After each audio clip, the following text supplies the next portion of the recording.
Okay, so we're on 48. This is Life is Dangerous, Chapter 9. So out we go. They're going on a quest.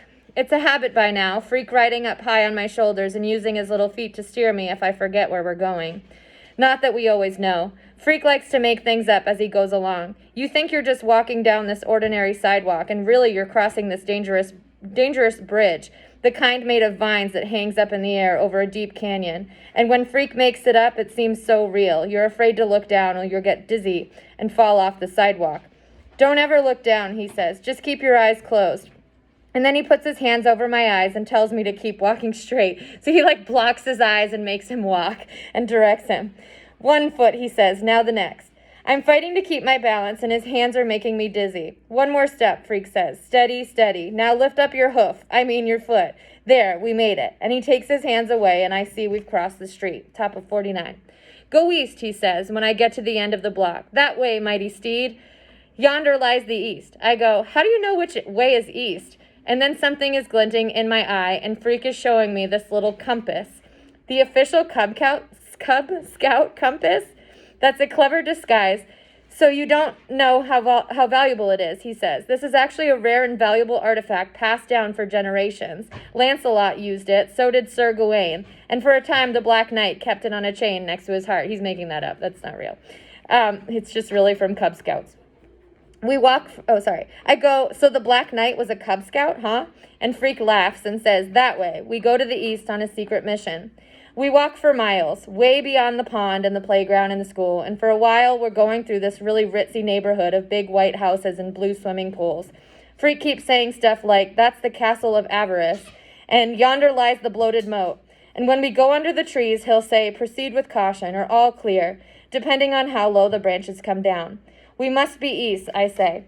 Have we got to yonder yet? Because my stupid feet are getting sore, but Freak pats me on the head and says, yonder always lies over the next horizon. You could look it up if you don't believe me. Oh, I believe you.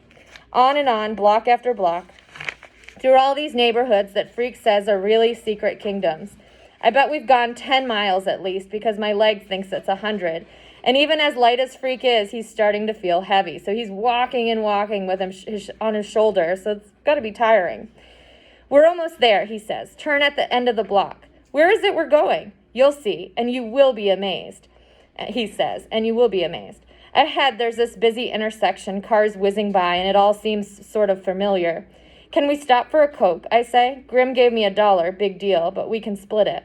Freak goes, then that shall be your reward, faithful steed, tinted sucrose and bubbles of air. Onward, onward to the fortress. It turns out the fortress looks like part of a hospital, which it is. So they get to this weird hospital place. The regular hospital is around in front, and there's this new building added out on back. Medical research, it says, over the door. And I know because I made Freak spell it out.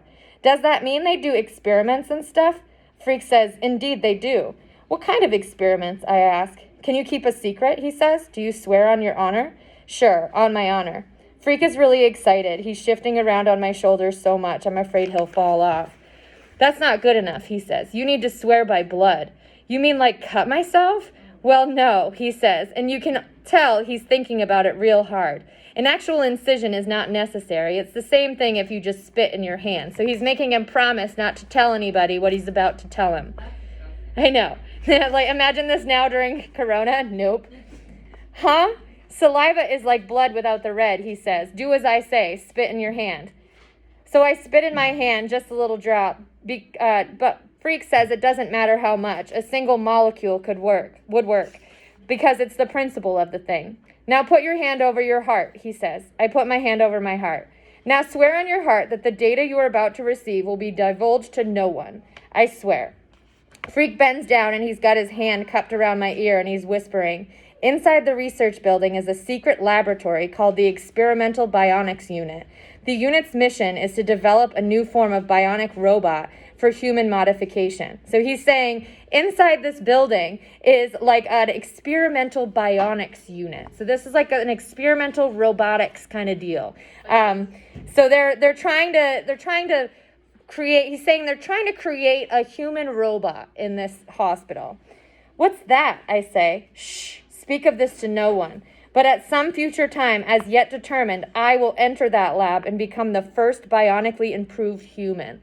So he just told him, at some point, I'm going to go into this hospital-like building and become the first human robot.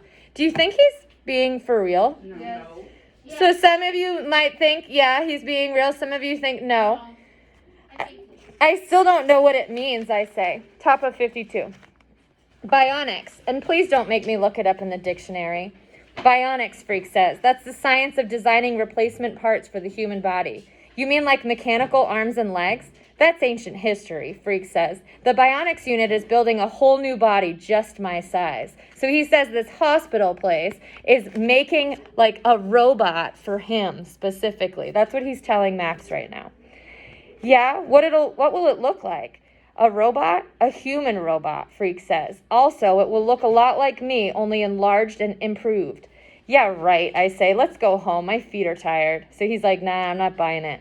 Freak tugs hard at my hair. True, he says, with his voice getting high and excited. I've been in there, in this special unit. I have to go every few months for tests. They've taken my measurements, analyzed my blood and metabolic rates. They've monitored my cardiac rhythms and my respiratory functions. I already have been x-rayed and CAT scanned and sonogrammed. So he's saying he's had all this stuff already done to like set him up for becoming the world's first human robot. If somebody said this to me, I would have hit them. I know, like, what are you talking about?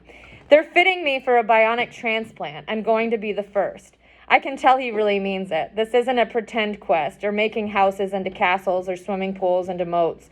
This is why we came here, so Freak could show me where he's been. The place is important to him. I understand this much, even if I still don't understand about bionics or what it means to be a human robot. Will it hurt, I ask, getting your parts replaced? Freak doesn't answer for a while, and then he says in his stern, smart voice, sure it will hurt, but so what? Pain is just a state of mind. You can think your way out of anything, even pain. I'm pretty worried about the whole deal, and I go, but why do you want to be the first? Can't someone else be first? Isn't it dangerous? So Max is like, that seems like really dangerous. I think I know where he's going because of past markings. Yeah, maybe. Life is dangerous, Freak says, and you can tell he's thought about a lot about this. After a while, he kicks me with his little feet and says, home. Okay. Put a bookmark in it.